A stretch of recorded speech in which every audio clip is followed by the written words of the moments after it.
Okay guys, welcome to the third and final episode of the table saw build. We're going to get started by making the insert plate, which is 6mm hardwood plywood. I had to trim off some of the edges and it didn't come out as straight as I would have hoped for, but I was so excited to get started using this saw I made do for now.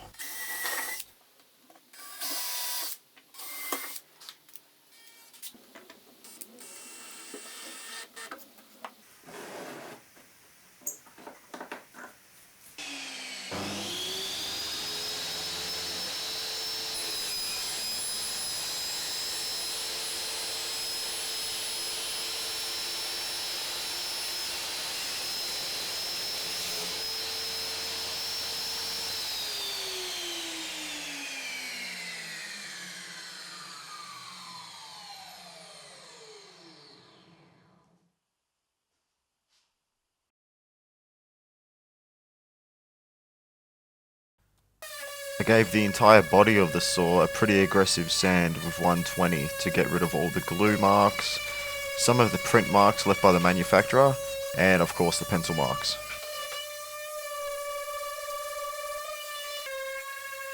The Outfeed table received a similar treatment of 120, not as abrasive, and the actual top itself I went over it with 240 as the timber was quite smooth already.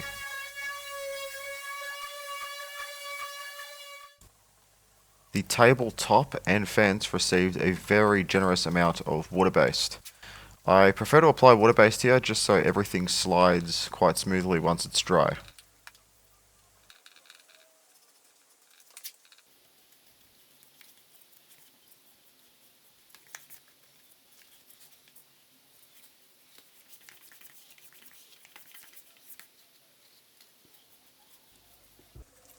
The body of the saw received a very generous amount of oil-based by Minwax.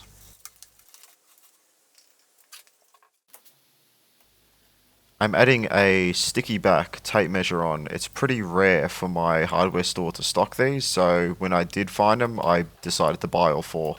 They were fairly cheap, and I believe they're from the brand Lufkin. I purposely offset the tape measure from the blade 2 centimeters or close to an inch because I'm going to be adding a pointer which I can adjust to make sure that I'm cutting dead on to my tape measure. After a week of building, the table saw is now complete. It came out a lot better than I thought it would. If you stick around to the end of this video, I'm going to explain what's happening with the T-tracks, riving knives, etc. But this here is the very first cut I made with this saw. This was a little bit stressful because I didn't know whether the saw was going to fall from the base, whether the fence was going to move, but everything came out a lot better than expected, which is really nice. I'm sure a few people are going to ask, but no, the fence does not move from the center where the blade is, which is most important. Although it does move from the end, so I'm working on a lock system to eliminate play altogether. Thanks for watching the table saw build series, guys. If you made it this far, you guys are awesome. I will be adding a riving knife, a clamping system for the fence, cabinets, dust collections, T-tracks. I'm going to cover all of that in the next episode where I'm going to do all the accessories.